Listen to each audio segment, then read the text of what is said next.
শিলিগুড়ির ফুসফুস বলা হয় মহানন্দা নদীকে, তবে সেই মহানন্দা এখন দূষিত। মহানন্দা নদীর চারপাশ দিন দিন আবর্জনার স্তূপে পরিণত হচ্ছে। ঠিক তেমনি শিলিগুড়ির 46 নম্বর ওয়ার্ডেও দেখা যাচ্ছে একই চিত্র।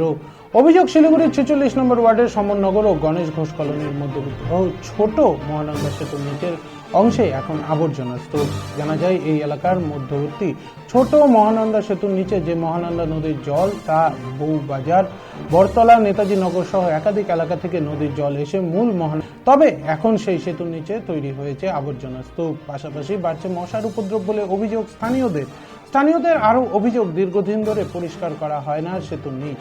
বড় বড় নর্দমার জলও এসে মেশে ওই নদীতে। প্রতিদিন পরিষ্কার না হওয়ায় অনেক আবর্জনা দাঁড়িয়ে যাচ্ছে নর্দমাগুলির মুখে, যার ফলে দুর্গন্ধ ছড়াচ্ছে ওই জায়গায়। পাশাপাশি জল জমা হওয়ার ফলে বাড়ছে আগাছা ও কচুরিপানা। এর ফলে নদীর যে মূল স্রোত ওই ছোট সেতুর নিচে, তা কমে যাচ্ছে এবং রূপ নিচ্ছে নর্দমার। সেই নর্দমা তৈরি হয়েছে মশার আতুর ঘরে।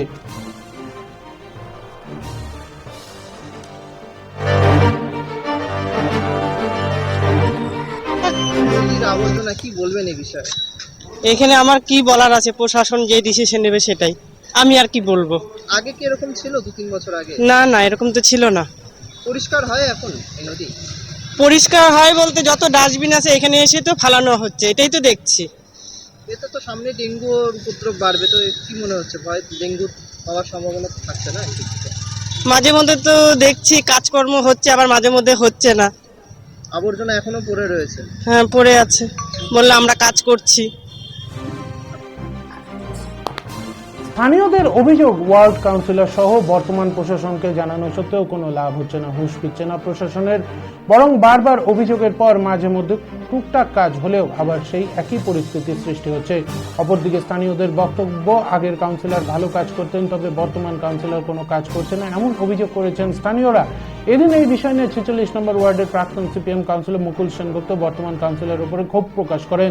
তার অভিযোগ, ওই এলাকায় এমন পরিস্থিতি হচ্ছে কেননা তিনি বুঝছেন না। তিনি যখন কাউন্সিলর ছিলেন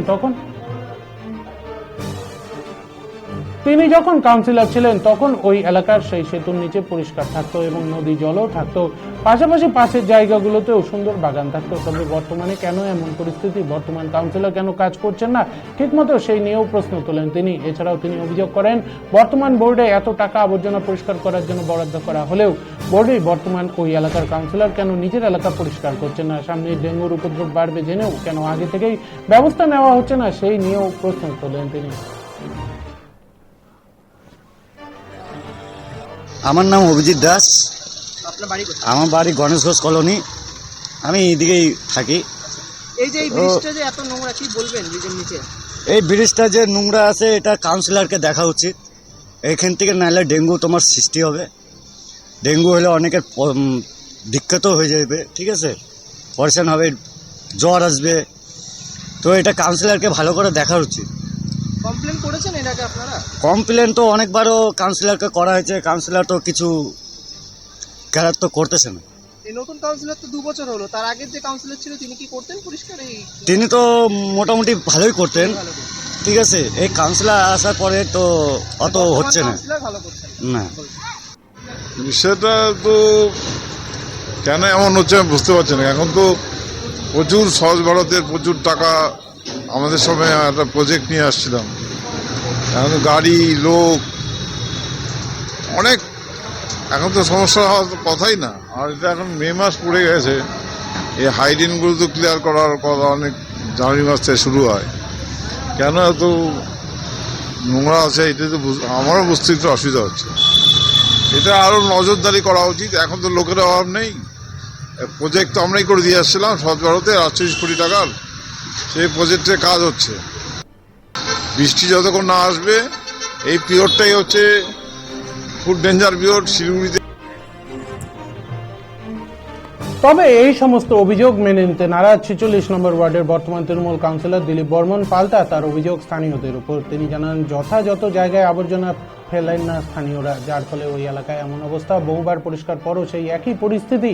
তাই মানুষকে আগে এই সমস্ত বিষয়ে সজাগ হতে হবে বলে মনে করেন তিনি। না হলে শিলিগুড়ি পুর নিগম শুধু নয়, দেশের সমস্ত পুর নিগম যদি একত্রিত হয়ে শিলিগুড়ির আবর্জনা পরিষ্কার করতে চায় তাহলে সম্ভব নয় বলে জানান তিনি। সব মিলিয়ে এই পরিস্থিতিতে ওই এলাকায় আগামী ভবিষ্যৎ কী হতে চলেছে তা বোঝা মুশকিল, কারণ সামনেই বর্ষাকাল, আর বর্ষাকাল মানেই ডেঙ্গুর আগমন। এমন পরিস্থিতিতে ওই এলাকার নদী যদি নর্দমা থেকে পুনরায় নদী রূপে না পেরে তাহলে সমস্যায় পড়তে হবে সাধারণ মানুষকে, তা বলাই বাহুল্য। এখন দেখার বিষয় কবে হুঁশ ফেরে ওই এলাকার কাউন্সিলর ও প্রশাসনের পাশাপাশি স্থানীয়দেরও।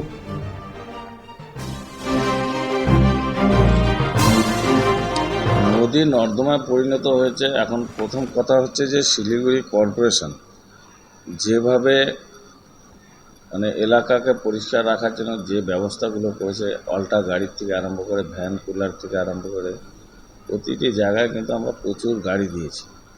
এবং সিটিওয়ালাকে সকালবেলা 6:30 7টার মধ্যে তারা বাড়ি বাড়ি যাচ্ছে, সিটি বাজাচ্ছে, কিন্তু তথাপি দেখা যাচ্ছে সিটিওয়ালাকে কেউ নোংরা দিচ্ছে, ঠিক আছে।